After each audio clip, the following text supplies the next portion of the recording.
Aha. I love that. Well, welcome everybody. I hope you're enjoying the 7 days of Interfaith Awareness Week. And there's so many presentations from around the world. That's the beauty for me, is to see the diversity that has happened in the last 4 days. And there's 9 more presentations after this one. So just don't go to sleep.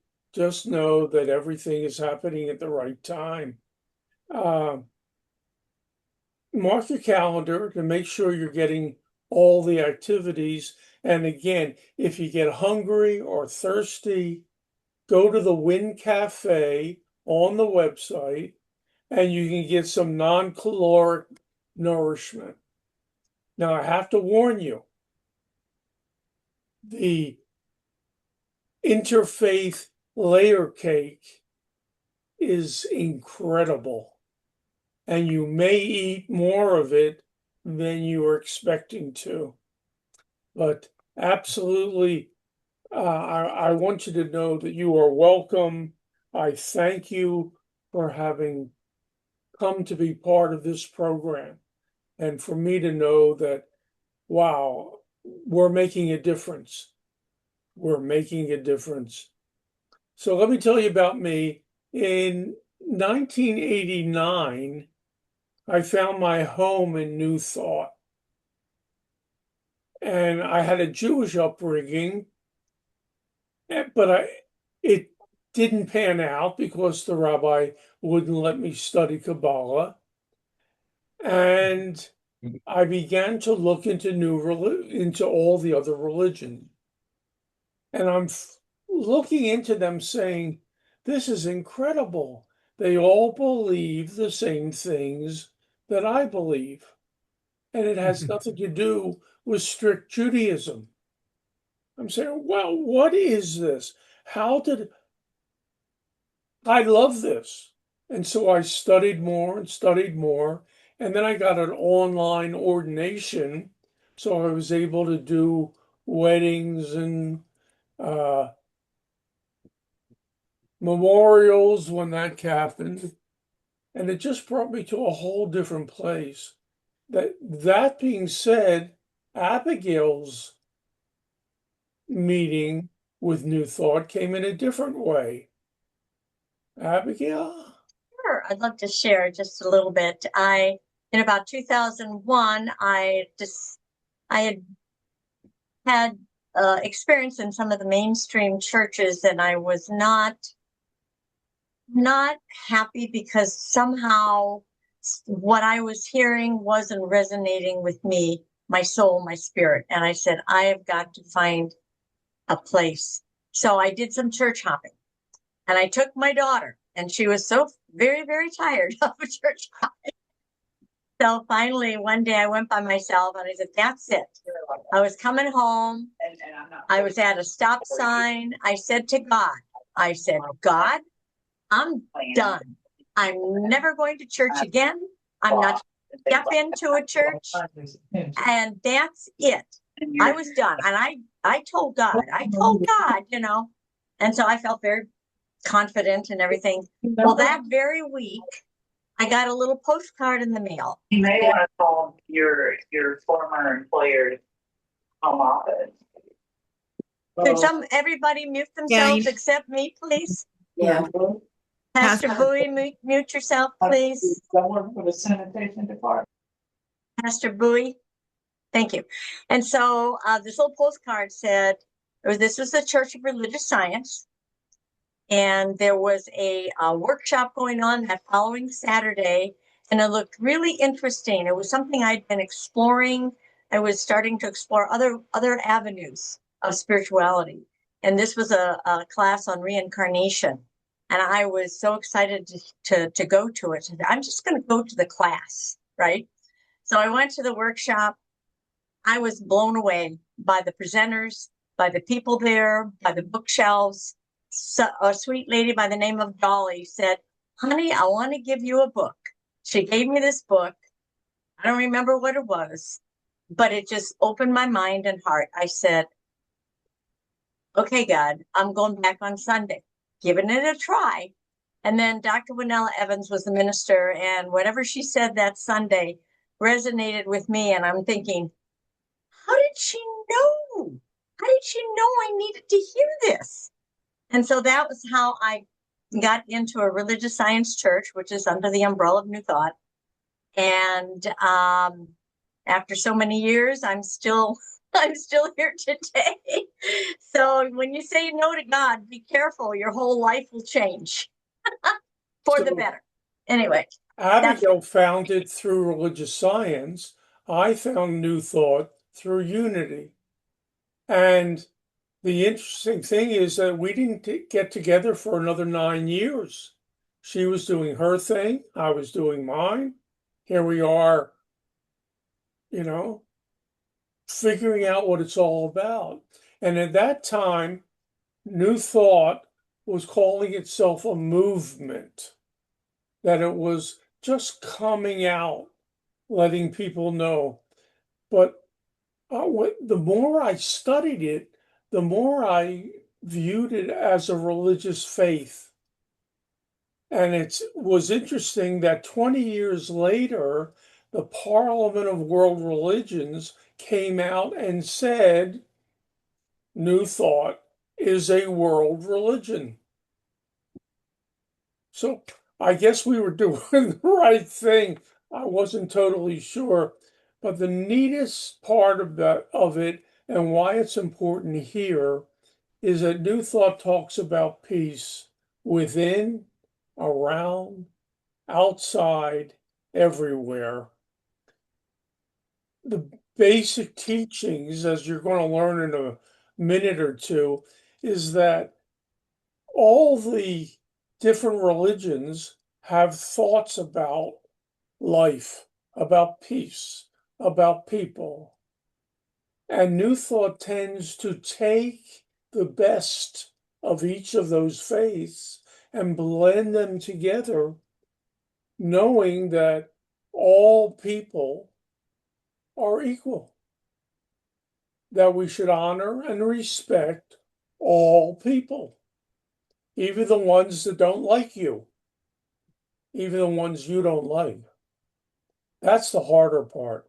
They taught a lot of forgiveness also.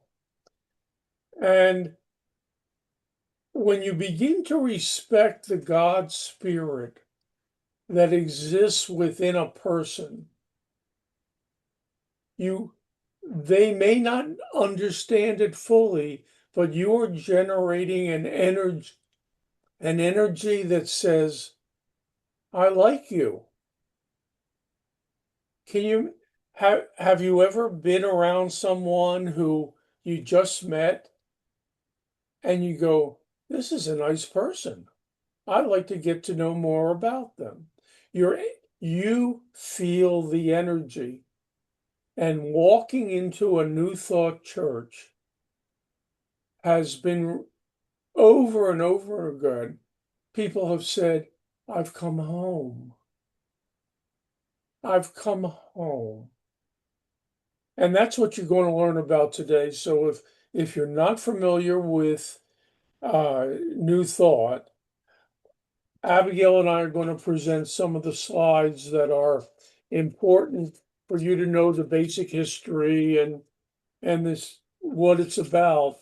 But more than that, we'd like you to kind of open yourselves and say, wow, I believe that.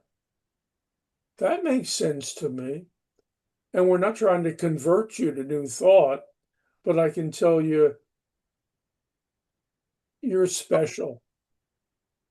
and I have to add one more thing. You put up the PowerPoint, honey.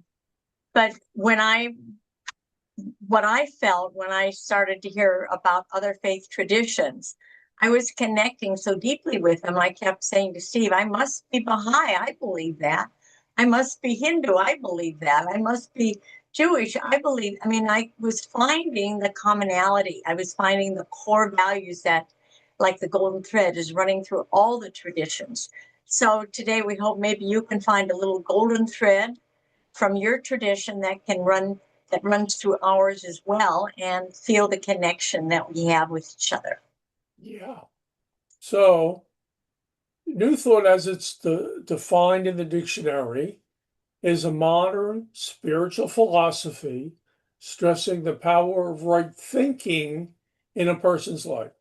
The idea that our thoughts and attitudes affect our experiences, and that the divine power of God's Spirit is alive within each individual. Ernest Holmes said, change your thinking and change your life. Now, I'll bet you that resonates on every single person that's listening to this. If you walk into a job interview and you say, I'm never going to get this job, guess what's going to happen?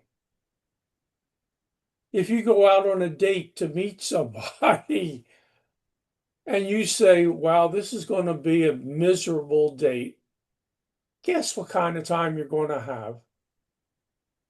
Change your thinking and change your life.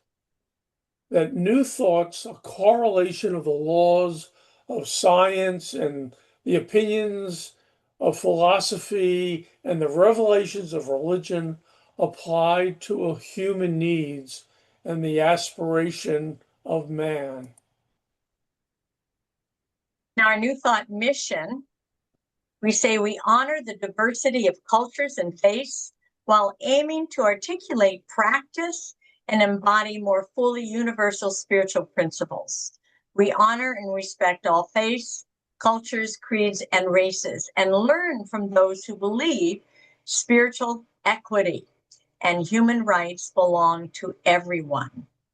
I think this is a golden thread that weaves through all traditions. We encourage personal transformation and collective awakening.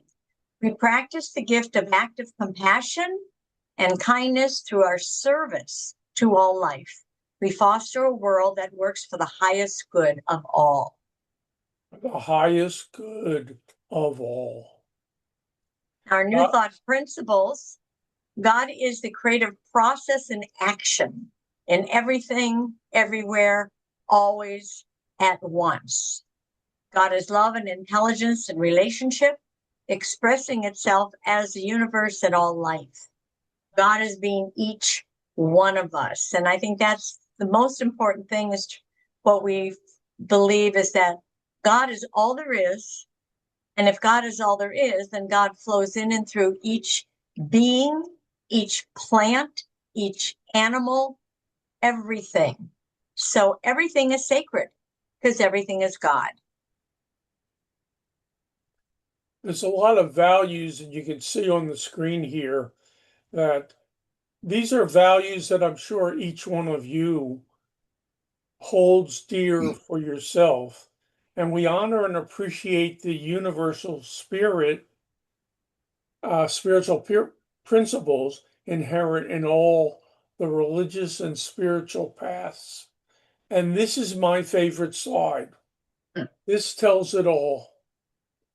We take from each of the faiths those things that are helping us to realize that God presence is within each and every person in each and every faith.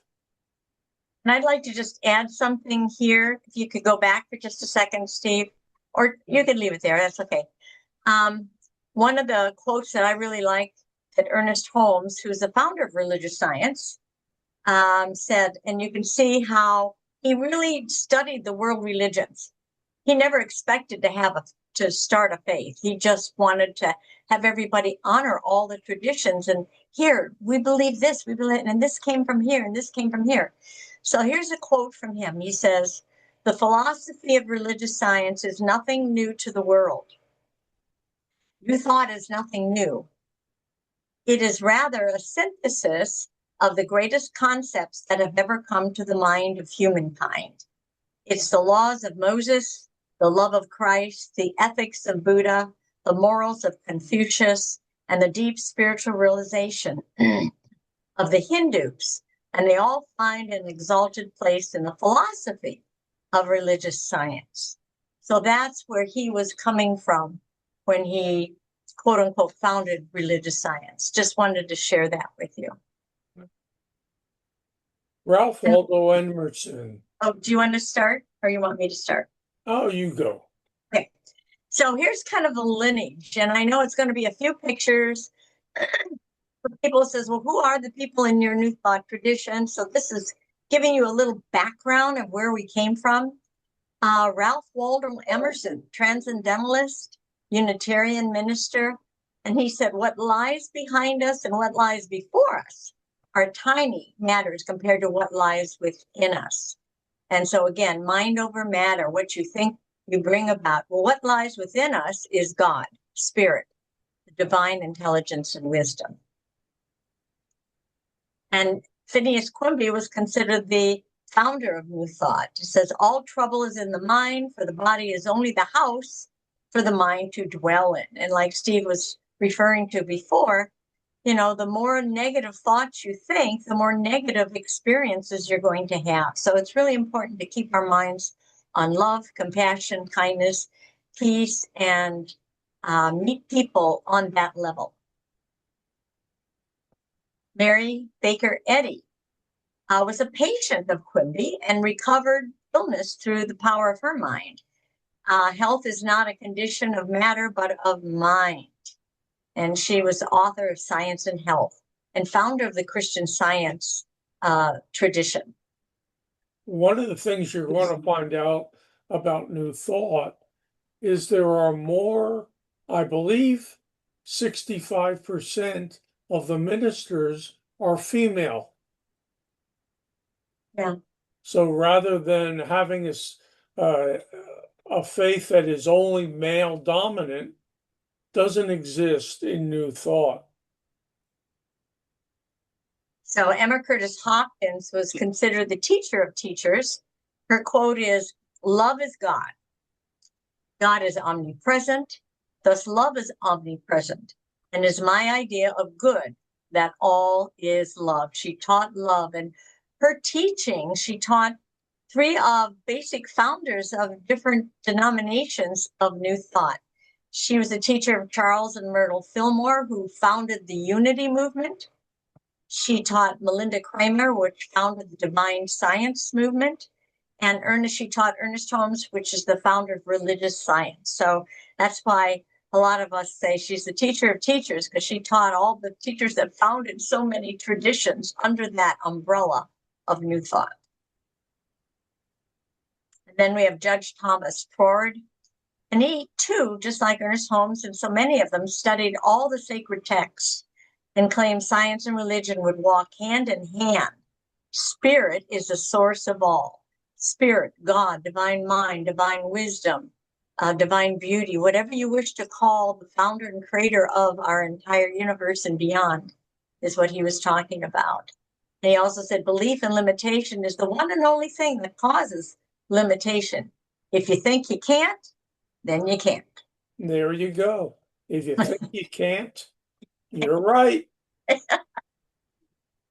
then we have Emmett Fox, who is a minister in Church of the Healing Christ in New York City.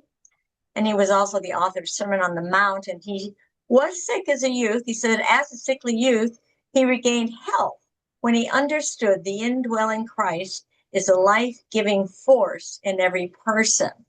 And the idea of the Christ is really just that God presence that's within all people. And that is the health and wholeness of who we are. Meister Eckhart, there exists only the present instant, a now which always and without end is itself new. You can't go back 3 minutes from right now. You can't go forward 3 minutes. Now is the present time. And this is where we make our statements of honesty, truthfulness, kindness, whatever it is you wish, stated now, in the now. And a lot of this ties into the forgiveness work that is talked about in New Thought. Right. That if someone did you bad and you're angry and you're can't talk to them anymore or whatever, that happened in the past. You're holding on to it is not allowing you to move forward. New food tomorrow, the next day, the next minute is always new. And then Henry David Thoreau, our truest life is when we are in dreams awake. Yes. Everybody remembers Walt Whitman. He said, in the faces of men and women, I see God. As for me, I know nothing else than miracles. Can you imagine walking around every day, passing people on the street, in our buildings, and saying, there's God. There's God. The one, Yeah, and the fact that he's talking both men and women. There is an equality in both that, and I love it. That kind of, and again, that comes back to some of the Hindu namaste. I see the God presence within you. I see love and kindness within you. So love and kindness is all part of God. So when we see each person as a God being, how can we hurt them? How can we act unkindly to them? one of my books, the last 2 years ago, is called God, You Look Great. And when I talk to my audiences, I ask them, and I'm suggesting that each one of you do this from now on, whenever you pass a mirror or a reflective surface, look into that mirror and say, God, you look great. And as you acknowledge the God within, miracles will occur. Then Melinda Elliott Kramer, founder of Divine Science, says mankind must change its perception of itself. Mankind, in its proper expression, is God's expression. And Ernest Holmes again says, humanity is divinity in form. So men and women are God's spirit in human form. And we come to the Fillmores. Words are also seeds, and when dropped into the invisible spiritual substance, they grow and bring forth after their kind. And I love the quote by E.B. Wicks. It says, I'm a child of God, and therefore I do not inherit sickness. So, and Myrtle Fillmore affirmed this daily because she was diagnosed with tuberculosis, and she was cured of it by her faith and by her stating this every single day. Yeah. And then Ernest Holmes. Yeah, this is my guy. Effective mental treatment is propelled by consciousness of love and a realization that the creative spirit is always at work. Change your thinking, change your life. That is his very common phrase that we use a lot. Yeah. So there's lots of books, some of which you know, authors that you might know, but there's many, many texts that New Thought uses to learn about the power within you. And we believe that God is the divine principle, perfect God-conscious human, the true spiritual higher self of every individual. Now, here's one difference. Go ahead, Abigail. Yeah, Jesus the Christ. Now, although we don't consider ourselves Christian, our philosophy really, much of it is Christian based and other faith based as well. And so we have a different idea about who Jesus was.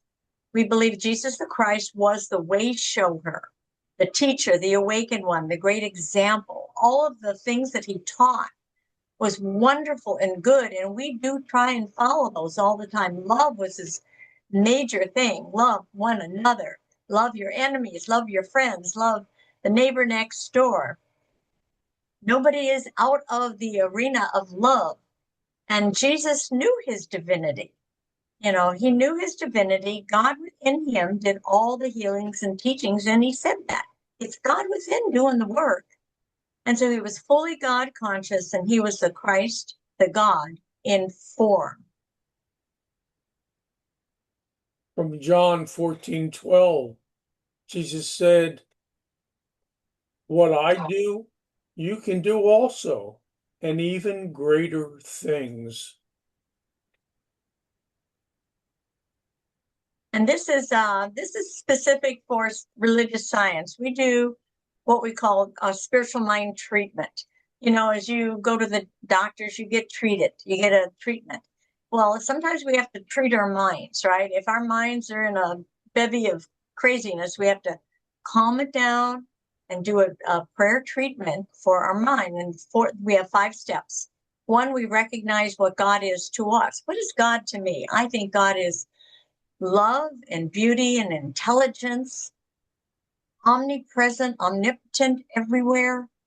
And then I relate it to who I am. And well, I am God in form. I unify with God. I say, I am one in, as, and of God. So we talk about our relationship with God as being one with God.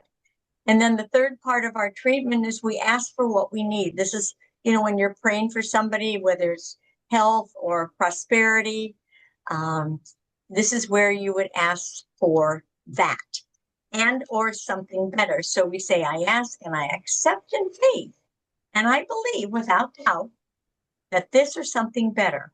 You know, the sickness, the is now health, the prosperity, the blessings, all of that, a perfect job, a right job, and believing it and knowing that it'll be this or something better, because we know we don't get always what we want, but you know what? We get what we need. And God always has a bigger and better plan for us. And then we say, thank you, God. Thank you, God. We're so grateful for everything you've given us. And then, to me, this is one of the most important parts of our prayer is we surrender. And here's as I release, I let go. I just surrender this unto you, O Lord, knowing that you have the better plan. You know what I want, but I trust that you will bring what I need. And so this is our spiritual mind treatment. You know, I'd like to just touch on a little bit more of the realization.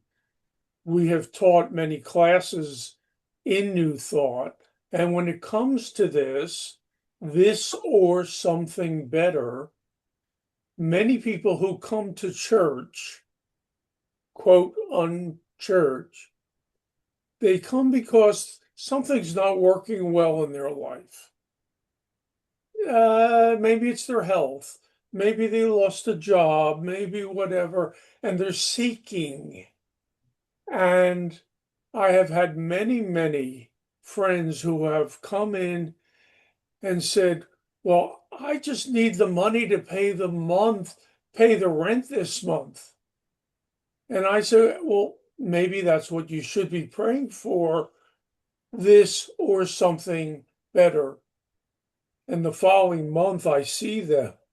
And not only did they get a check that they didn't expect, which paid the rent, it also paid for their car insurance.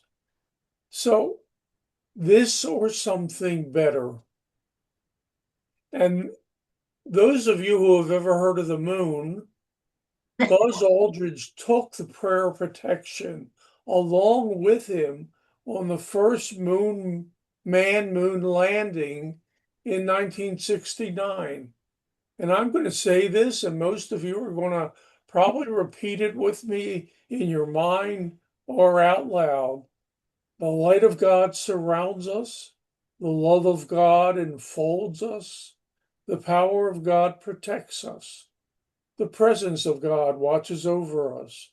Wherever we are, God is, and all is well. Amen. So New Thought Day, which happens the first Sunday in March, it talks about the birth of New Thought. And many of the centers do remembrance of New Thought beginnings, scripture readings, potluck songs. And as far as I know, I've never met a New Thought person who didn't enjoy celebrating. Celebrate, celebrate. And there's also a New Thought ritual that even if you're not in New Thought, you might want to take on this burning bowl ceremony. I can get it right. Ceremony. It usually happens the last week in December or the first week in January. And people begin to pray and meditate. And then they make a written list of all the things they want to discard from the old year. And they walk out of the room and they put it into a fire pit, a barbecue fire pit, something safe. Then they return in prayer and they write the list of what they want to visualize for the coming year.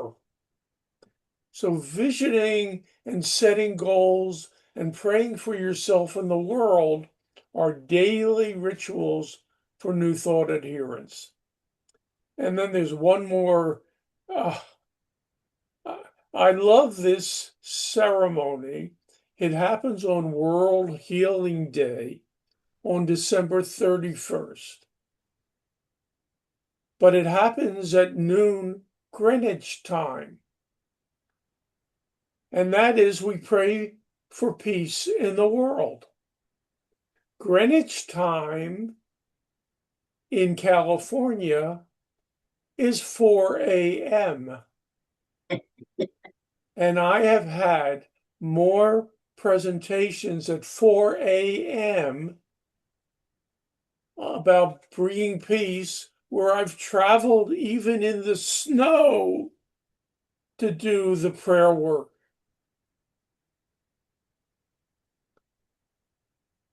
Okay. We now have the great honor to introduce you to our very close friend, Reverend Wendy Craig Purcell. She's a senior minister of the Unity Center in San Diego, California. She's also on the board of directors of Unity World Headquarters. Her Sunday message, which was presented on our last annual New Thought Day celebration, was inspiring. After the video, we'll have a Q&A about how you can bring peace into your life through New Thought.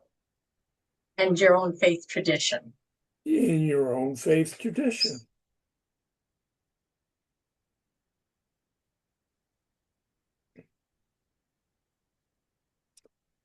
You know what? I didn't hit the sound button, so I'm going to stop this. I'm going to go back. Oh, I heard something. All right. You get to see it. No, it's not working.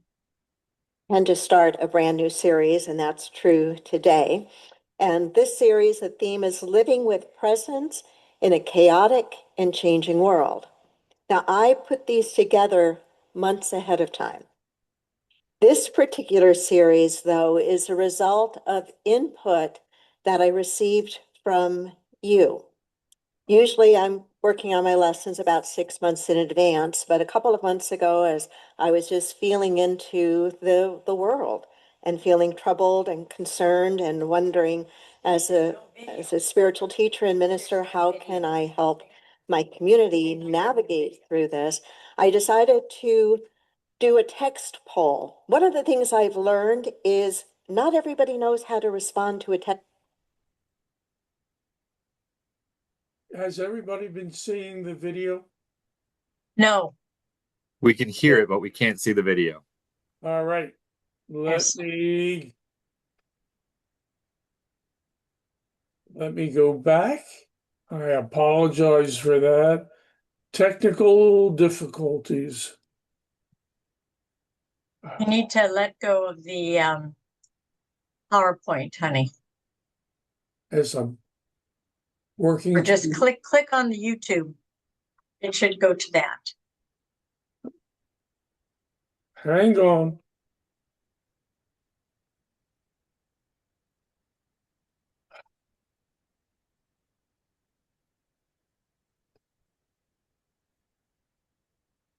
Come on, Steve, you can do this.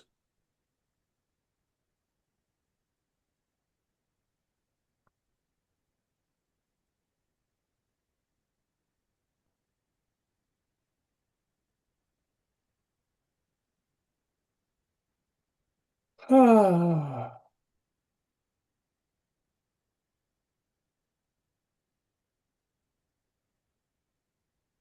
All right.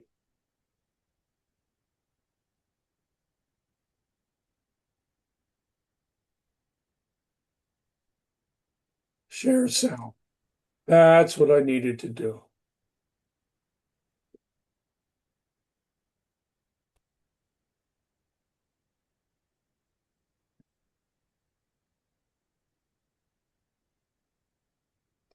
I apologize for this. No worries.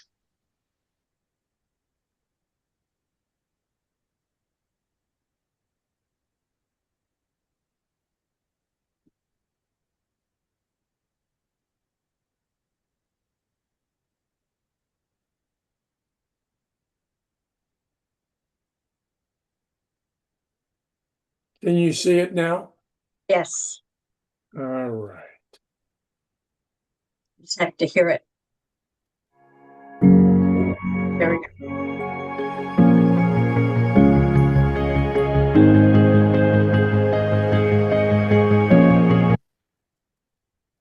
There she Now, is. There, you got it. Tend to start a brand new series, and that's true today.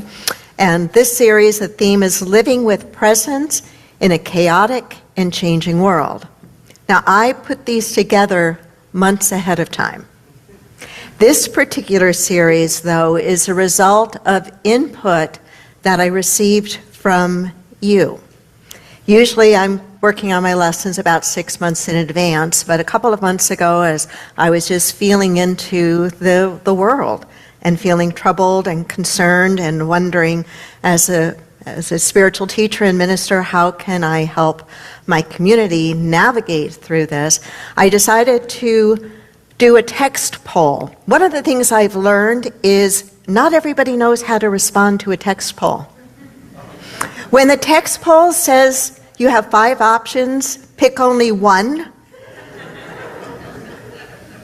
and you have to pick number 1 or 2 or 3 or 4 or 5, and if you don't pick 1 or 2 or 3 or 4 or 5, and you send me a response, no matter how loving that response is, it won't show up on the text, it won't show up on the poll, and so your vote doesn't count because the system doesn't. Anyway, I'm sharing that because I'm going to do more of these, and I'd really love your input because I try to be responsive to it. So I shared with you 5 themes. The themes were peace in a chaotic world. Would you want me to speak to that? Navigating life's transitions, letting go and finding your true self, healing our relationships and our community, living with presence in a changing world, or the flow of enough. I'll tell you exactly how your responses, the ones that could be counted, came out. Peace in a chaotic world was 30%. Navigating life's transitions was 10%. Letting go and finding your true self, 11%. Healing our relationships and community was 7%. Living with presence in a changing world was 30%, and the flow of enough, 7%. So with living with presence in a changing world at 30% and peace in a chaotic world at 30%, I combined those two. Because it's really, in a way, the same. How do we, as people of faith as people who are committed to conscious living and a spiritual practice, how do we navigate these times? We're not the ones ultimately at this moment in time making the decisions, because I imagine if we were, we would be making different decisions than are being made right now. So since we're not the ones that can do that, it does not excuse us, though, from doing the best that we can with where we are, who we interact with, how we interact, how we speak, how we put things on social media or not. When there's a chance to vote and make our point of view be known, that we never abdicate that we absolutely write our leaders and exercise our right to vote. And in the meantime, how do we show up? And I suspect as I look out and see some of you here today, that you're questioning that just as I am. Is that true? So how do we do it? How do we, when the human part of us wants to be angry, or the human part of us is frightened or worried, how do we deal with that? And learning how to maintain that inner state of peace, I think, is fundamental to how we navigate these times. And that's what I want to talk about through this series. And specifically today, I want to talk about stillness, what that is. As I was putting this lesson together well before the preemptive strikes on Iran, as I was putting the lesson together, I like to turn to Gallup polls and see if there's any kind of studies being done or queries being done of where people are, because sometimes I wonder, am I the only one feeling this way? You know, because we all can be in our own little bubbles, right?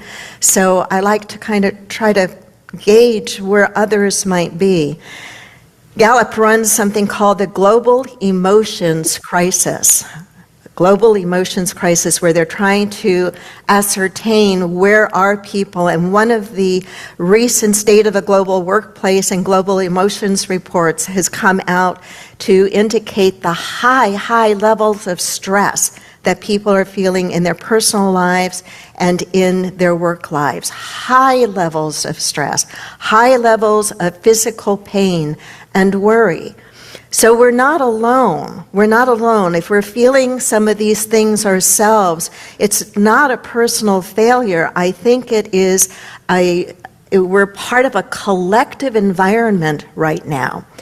Charles Fillmore, the co-founder of Unity, and many early metaphysicians used to use a term called race consciousness. Maybe if you've been in metaphysics for a while, you know about race consciousness. It is the predominant belief that humanity is holding at the time, and how that has a certain pull on all of us. And if we're not mindful, that pull can pull us down into that lower vibration or that lower attitude and that lower feeling, and how it takes effort to pull ourselves up, to keep ourselves above that downward pull of race consciousness. So what do we do? Where is this finding presence in and finding peace in a chaotic and changing world? And where I want to begin with this series is with the idea of stillness. Say that word with me. Stillness. Stillness. And just notice when you say the word, what might arise in you. Is there an argument that arises in you? Sometimes that happens. Sometimes we resist. It's powerful just to notice. Say the word again. Stillness. And notice. What I'm noticing in the room is a feeling, kind of like a de-escalation of angst or energy. Stillness. Stillness. I think stillness is a spiritual superpower. A spiritual superpower. In a world that is speeding up, would you not agree our world seems like it's speeding up? I think it is. In a world that is speeding up, our spiritual power lies in our ability to slow down. Think about it. Think about it honestly. Do you make your best decisions when you're agitated, racing, rushing, frustrated, or angry? Anybody make really good decisions then? No, we don't. We probably sometimes make decisions when we're in that kind of state that we later regret and wish we hadn't hit send or we hadn't done the thing we just did, right? And then compare that when you are faced with a tough decision, personally, work-wise, health-wise, when you make that decision from a place of stillness, from a place of quiet, I bet you find you make a better decision. And I imagine that if you have cultivated a practice of the silence and cultivated a practice of meditation, that more than likely not only are you making your own best decision, but you're not making it alone. If you believe, as I do and as we teach in Unity, that there is one power and one presence in the world, the power and the presence of God, of the divine light, whatever you want to put in that God word if you don't like the God word, and that power and presence is absolute good. If you hold to that, then the practice of stillness, the stillness of the mind, the stillness of the body, the slowing down, allows us to not only tap into our own best thinking, but what we would call divine mind or God mind, where we can really make better and better choices and decisions. There are two teachers outside of Unity as a formal structure that I have, there are many teachers outside of Unity and in Unity that I admire and respect. But two of them whose teachings I want to bring into today's message are the Tibetan Buddhist nun Pema Chodron. I've done some series on Pema's work before, and Thich Nhat Hanh, the Vietnamese Buddhist monk. Their teachings on cultivating this peace alongside what we practice in Unity are really life-changing, and I think can help us to better live the difficulties that we experience personally, as well as those we care about as a global human family. Pema Chodron never sugarcoats anything. If you really listen to some of her lectures and you read some of her books, she's not a sugarcoating person. She writes, "Inner peace begins the moment you choose not to allow another person or event to control your emotions." That's a biggie, isn't it? I don't know if this is true for you, but I can honestly say I could spend the rest of my life just doing the best possible job I can, practicing that. That's some advanced stuff. Inner peace. Inner peace begins the moment you choose not to allow another person or event to control your emotions. Peace isn't just a feeling, it's an act of reclaiming our inner power. It's an act of reclaiming our inner power. She has another teaching that I really like. She says, "You are the sky." What do you think of when you think of the sky? You can talk to me, it's okay. I don't bite. Expansive, vast, right? She says, you are the sky. She's speaking about the essence of us, the spiritual identity. You are the sky.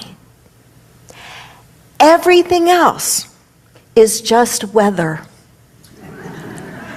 Isn't that great? The moods that we feel, the stuff where we get hooked, is just the weather. We are the sky. Those things take place in us, but it's not the totality of us. When we can keep that expansive view, even if only for moments at a time, we will find ourselves unhooking from the normal human responses to the things that we see in the world that worry us and concern us. Another way of saying it, Charles Fillmore talked about this, as peace as a power, and peace as being a base state. A base state, meaning peace is foundational. It's our default. We don't have to create it, the internal peace. It is already there. Thich Nhat Hanh often spoke of the idea that we already have the seeds of peace within us. We just forget to water them. We just forget to water them. We already have the seeds of the peace that can help us navigate chaotic and challenging conditions personally and collectively. But we have to water those seeds of peace. He wrote, peace is present right here and now in ourselves and in everything we do and see. Every breath we take, every step we take can be filled with peace, joy, and serenity. Can I have an amen to that? Amen. Amen. Peace is present right here and now in ourselves and in everything we do and see. Every breath we take, every step we take can be filled with peace and joy and serenity. The divine presence within us is unaffected by external circumstances. It's the sky. It's unaffected by external circumstances. In our own Christian scriptures, we read the idea that there is a peace which passes all understanding. It's a peace that is not determined by external circumstances. Does that mean we do not engage with external circumstances? Does that mean that we do not do what we can do to make the external circumstances more loving, kind, fair, and just? Yes, we absolutely do what we can do.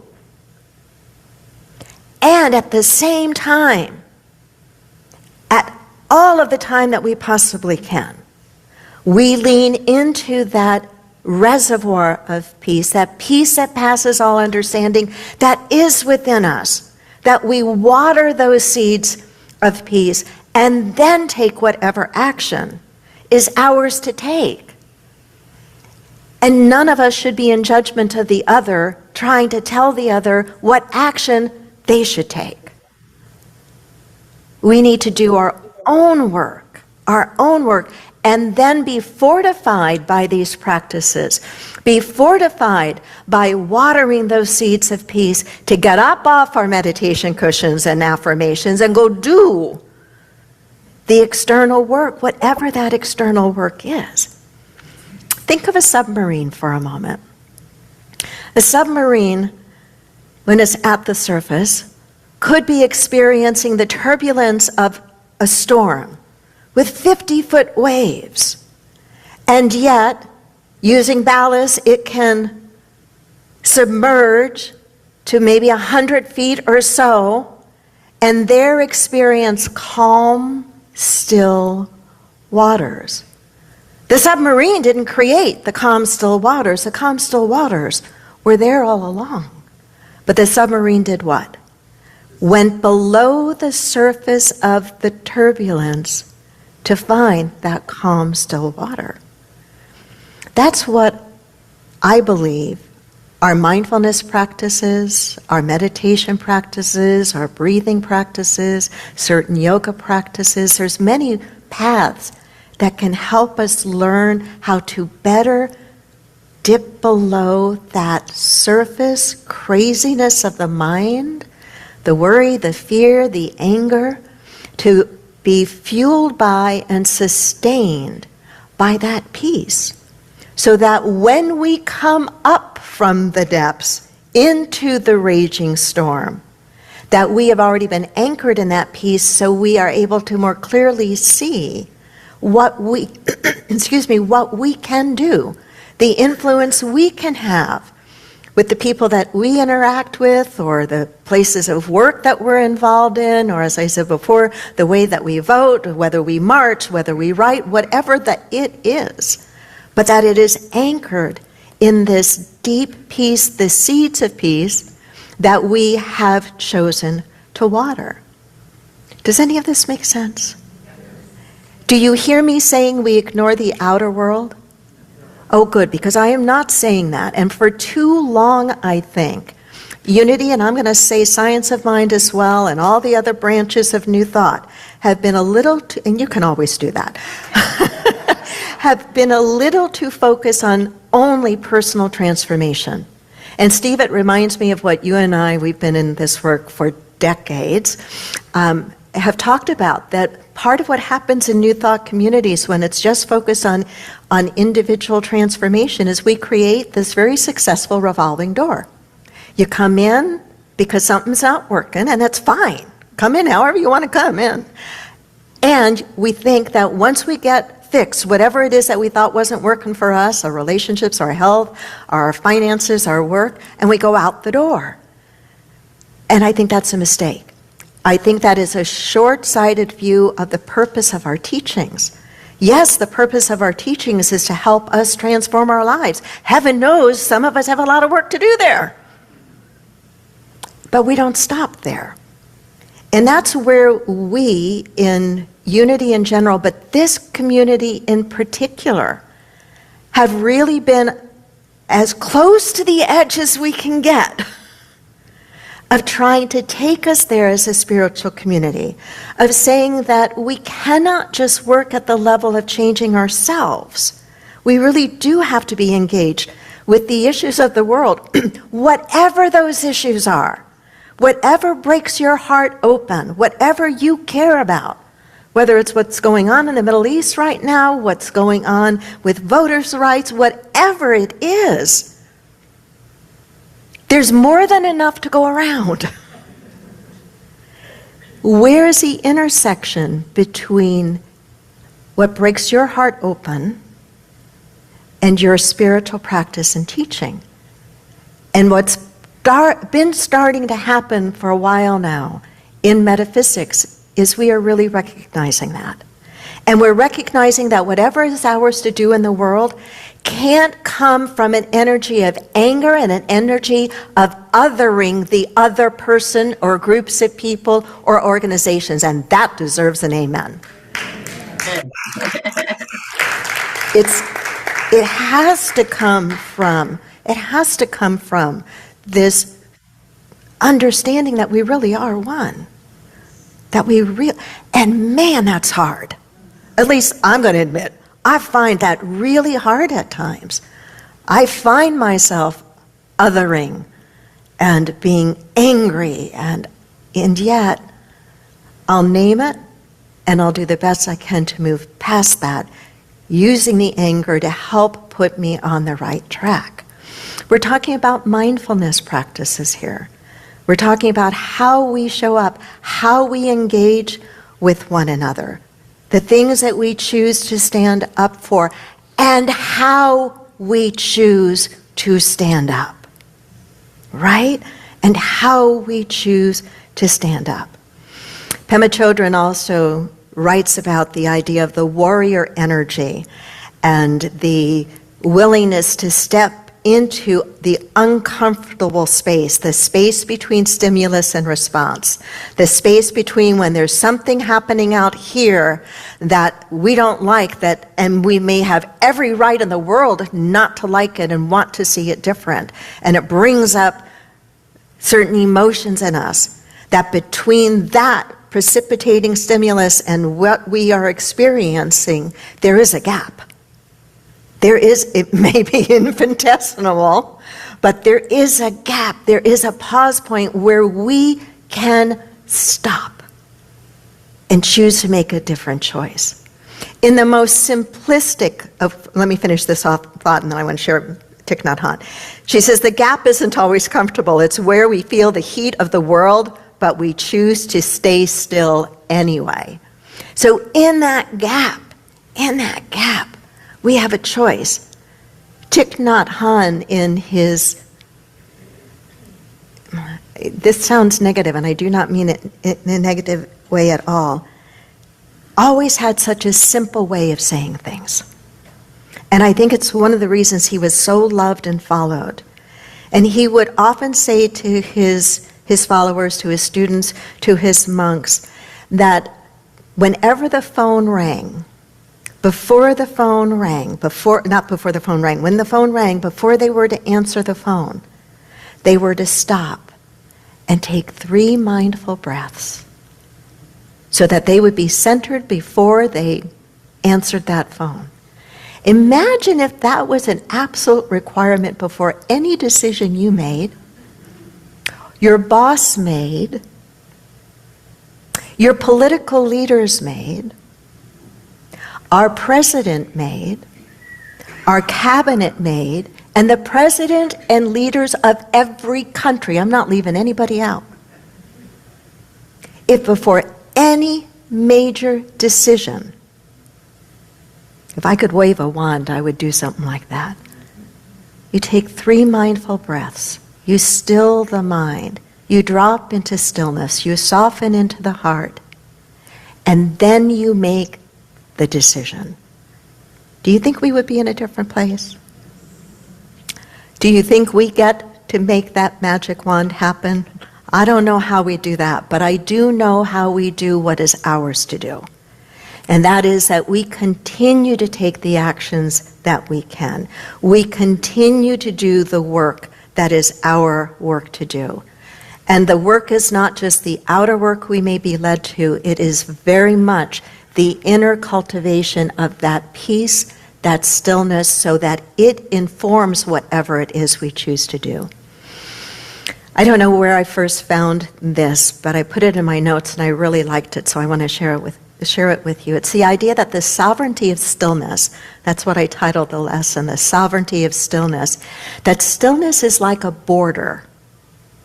That stillness is like a border. In a chaotic world, everyone wants to invade your territory, your mind, your emotions. Stillness is how you police your borders. It's not being a hermit, it's being a master of your own internal state. A master of your own internal state. Let me close with this thought, but before I do, let's speak the word stillness again. Stillness. And again. Stillness. And again. Stillness. So we don't practice stillness to hide from the world. I want to really emphasize that. We do not practice stillness to hide from the world. We practice stillness so we can finally face the world with an open heart. We can go out and be the sky and let the world be the weather. Namaste.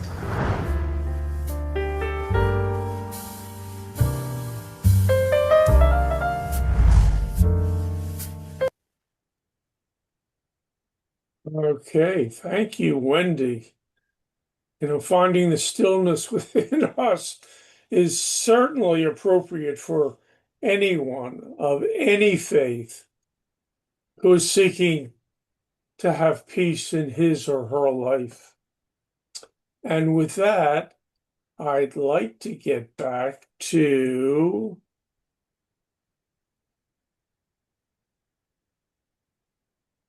okay.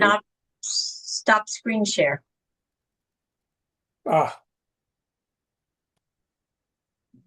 Isn't it nice to have technical people around you that can help you do the crazy little things?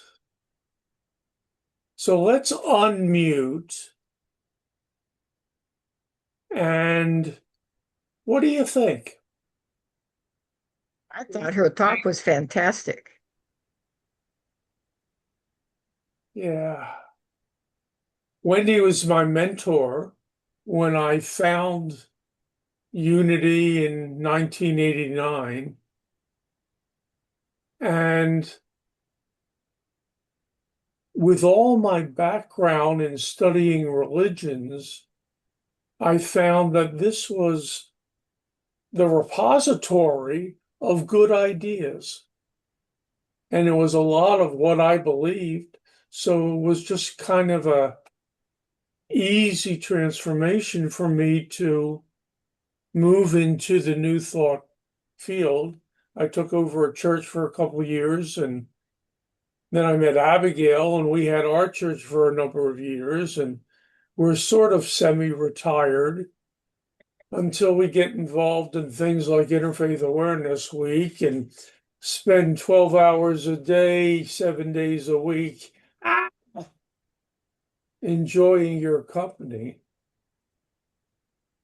Imagine what you could take control of when you become still and not allow those people or situations to overcome your consciousness to the point where you don't even want to know about it anymore. You don't want to read the front page of the paper anymore. You don't want to get involved with the politics. You just want to be still and at peace. I'd like to hear what other people are thinking right now. Yes, I'm going to shut up. We love you talking, honey, but to hear what other people are thinking. What struck you the most about her message today or anything? Doesn't have to be even just. And we've got 20 minutes, so you can go for as long as you'd like. Go ahead. I think we have a bunch of still people here. I think they got really into stillness. And I'm happy with that because I was feeling really still too. Sometimes after that, it's hard to share. So we honor if you want to remain silent, that's absolutely fine. Most about her talk. Not only was it timely and very interesting and intelligent and compassionate and everything else, but I liked the love I like the love she puts into her sermons. You Yes. can feel it. It's palpable. I mean, it was just beautiful. It was very calming. That's And because we've known her for a long time, we can absolutely say that she is so authentic. Mm-hmm. She is who she is. She practices what she preaches. So, yeah, what she's saying comes from her heart. Yeah, that Boy. comes across. That comes across. So despite the fact that she's a great speaker and everything she says is wonderful and beautiful and true and timely and everything else, it's her spirit that's the most important thing that she shares with people because she's sharing who she is with everybody. Right. Yeah. Thank you, Carol. Thank you. Thank I you for think doing everything you do and for bringing good people like this for us to listen to. Carol. I think one of the things that came to my mind about the stillness, it reminded me of a prayer that I've grown up with that says, I have wakened in thy shelter, O my God, and it becometh him that seeketh that shelter to abide within the stronghold of thy protection and within the fortress of thy protection and the stronghold of thy defense. There's this metaphor of this stronghold and this fortress. And I've said this prayer for 50 years. And it was only about 6 months ago when I was waking my daughter up and I said the prayer with her and she said, Dad, what does it mean? Stronghold of thy protection, fortress of thy protection, and the stronghold of thy defense. What does that mean? And then I started researching what those metaphors mean in spiritual traditions, because I had been saying the prayer perfunctorily for many years, and I didn't even think about the metaphor. And that metaphor is all about the stillness that she was talking about, that state of internal stillness that we need to achieve to be able to weather the storm, tap into the energies of the universe and the hope and the confidence and the faith and the love of God that's accessible to us, but we have to be still to feel it amidst all the chaos. So I just felt her talk was very, very inspiring. It just made me connect with what I already believe, just as the talk that both of you gave, the New Thought philosophy and the New Thought practices. I took some screenshots of a few of the practices that you guys have that I'm going to incorporate into my life. And it's just very rich the way in which you guys present, because uh, you take from all the great spiritual traditions and you share with all the great spiritual traditions. And that I really feel is what the planet needs, because as a Baha'i, my understanding is that religion is one, and it's eternal in the past and eternal in the future, and that it's all been different chapters of the one revelation of God that has sort of come throughout history to help us achieve greater levels of civilization and society and peace. And so I can connect with every single person who's on that same journey. And even people who are not on that journey, I have to connect with them as well. But it just feels so inspiring to see people like you, Reverend Abigail and Reverend Steve, and just all the wonderful people that you guys have introduced me to through my networking sister, Carolyn, who brought me to this event. It's Thank you, I've had Roy. a really good I've had a really good time this week, not only presenting but just attending so many of the presentations. And we're so glad you're here. We're so glad you're here. It's just wonderful that you're in a completely different country and you're joining us. We're so grateful. So grateful, Charles. Pastor Buth, are you there? Vanessa, are you there? Deborah? I could say something. I've been up to Deer Park before COVID, which Yes. and which is where the monastery for Thich Nhat Hanh is, and I went up there actually for a couple of different retreats, and I think they were the most consequential retreats that I actually ever attended in that. And that concept about stopping and taking a breath and what I do is I count to 3. And what I actually do too is I not only stop, but I close my eyes and take 3 big breaths.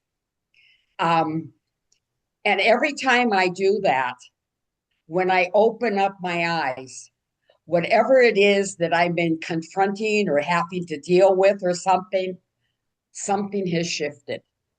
Oh. It's not a big shift. It's not, and I can't usually even identify it, but all of a sudden, something looks different. And the fact that something looks different always helps me then to plot forward with whatever it is that I need to do. And I've been doing that for years, for very, very many years in that. And what's beautiful about it is you can do it anywhere. I mean, and nobody knows you're doing it because you're talking about closing your eyes and taking 3 deep breaths. Nobody's going to notice that, and as I said, and especially if I'm in a situation where I'm feeling very uncomfortable, this works beautifully because it helps me be able to calm all the way down. And all of a sudden, I know that I'm going to get through whatever it is. And sometimes the answer is just leave. Yes. Absolutely. Just leave. Absolutely. If this is not an environment you're comfortable in, go. Oh, absolutely. Because You know, and that, so I mean, and as I yeah, said, a lot of the solutions to the my concerns are incredibly simple. it's practicing, you are practicing the presence of God Right. in those breaths. And the presence of God says stay, presence of God says leave, and you're listening. And that's so important to listen to that right there. And thank you for sharing that, Carol. I love that. That's a good reminder. I'm to take the 3 deep breaths and just close your eyes for a minute and breathe. Thank you. It's lovely. You know, the thing that we really never see is what Spirit has planned for us. We pray, we write down affirmations, oh, if I only had. But sometimes it's not that obvious. And I have to tell you, in 1999, prior to a big New Thought conference, which I was registered for, I was teaching at University of Phoenix, but I had 2 side jobs that were bringing in some money. Well, those 2 side jobs dropped out. And I went to Wendy and I said, listen, I'm going to not go to the conference. I'm going to get my money back. And she looked at me and she said, you're going to the conference. Now, I'm worried about my finances. I'm worried about how am I going to do this thing. And she said, you will go to the conference. And it was one of those yes dears. And I got to the conference, and it started on a Wednesday morning in a hotel conference area. There were about 1,200 people in groups of 10 and 12 in circles, little circles in this big conference area. And as the light began to dim, one lady, a beautiful lady, came in late. And that beautiful lady found a seat next to me. Guess who the beautiful lady is? Abigail No doubt came about in. it. She came in a minute late as the lights were dimming, and she found the seat next to me. That was 28 years ago, and we haven't been apart since. So there was more of a reason for me to go to that conference than just so that I could, whatever, save a few bucks. God always has a greater plan. Yeah. And God was working through Wendy. Yep. Yeah. He says, you're And your going. guardian angels were working full time too, both of you. Saying, Yeah. no, Steve, stay, stay, stay. Abigail, that seat over there is vacant. Go over there. And it was funny. I was walking through the door because I had stayed at a hotel down a ways, so it wasn't right at the conference center. And so I parked and I knew I was just a few minutes late. And so I walked the door and I said, okay, God, just guide me to a seat. Just take me to a seat. And I just kept walking. I found a seat and sat. And it was right next to Steve. And the funny thing was, the seat was right at the end of the semicircle where people were sitting because the first part of this conference was supposed to be all very interactive with people. And so the only person he could be interactive with was me sitting at the end of the semicircle. So it was just so divinely planned. We just laugh about this all the time. Just like, oh my God. So anyway, But Yeah. enough about us. We're coming to the end of our session. Is there any last aha moments that you'd like to share? And if not, we will just say we're just so grateful for your time to be with us. Anybody want to have the last word? Carolyn? Yes, I just want to say, I know I've said this before, but I love you and Steve. You guys are such good people. And I'm so honored to be a friend. I just love you guys. Oh, And I thank love you for you too, everything you do. Carolyn. I love you too. And I'm so grateful you introduced us to Charles and been able to be on so many of the Baha'i devotionals where you were on, Charles. We got to know you better. We even met you when you were here. So I just love, and I'm going back to what Reverend Almond does. I love my multi-faith family. Yes, yes, yes. I love it. I love my multi-faith family. And I love Deborah and Carol and Vanessa. I don't know Pastor Bowie, but you know what? I love you too, because we're all one. We're one. Yep. And I heard more oneness the first time I met a Baha'i talking about oneness than any other times that I've heard. So that has really inspired me from your faith. So I have to be grateful to your faith, you guys, and I'm just loving all of you.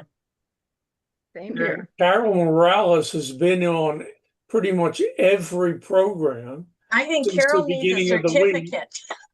She's Yeah, incredible. I just missed the one at noon, and I did miss was it last night, the evening ones too? Yeah. There's been a couple I've missed, but Yeah, for the but- most part, I've been sitting at my dining room table all day long. Well, we're with glad the computer. you're I was- here I because you're was, sitting with us. I was starting to think that Carol might be stalking me because every workshop that I went to for the last couple of days. No, I'm just kidding, Carol. But you and I have been in the same workshop almost every time for the last couple of days. So And that's really just a nice friendship developing. interacting with Well, you. I just Yeah. stopped doing all of the things that I had planned for this week because this only occurs once a year. So the activities I do I can do any day. So I mean, I wasn't missing out on anything that I can't pick up right away. The only time I had to miss again, and I missed the noon one today because I actually I had a massage appointment. It's good to take care of yourself when you need it. I'm feeling Absolutely. terrific after my massage. Yeah. Good to see you. And Deborah, we love you, dear. You've been a great promoter of this week, and your broadcasting the week before, I'm sure, brought many more people to it. So you've been a wonderful supporter, and we love you dearly. We miss you. Wish you were back here in San Diego, but you know what? This is the beauty of Zoom. We get to see you, get to see Charles, and Carol. We get to see you because I know you don't travel much. And Carolyn, we get to see you. This is good, and I'm just so grateful. So I just want to say thank you, thank you, thank you to all of you. I want to thank the God presence within all of you because God brought you here. This was a moment that we all are sharing together. And we recognize that oneness that we all are. We're one family, Right. one DNA, one link. We all Mhm. have that presence of God within us. So I think you're wonderful. So we're going to just close with that, unless Steve, you want to say goodbye, and we'll I say love see you you at the all. next. I love See you. That's See you in it. a half an hour. Yeah. Take care. Okay, bye everybody. We love you Bye. guys. Bye-bye.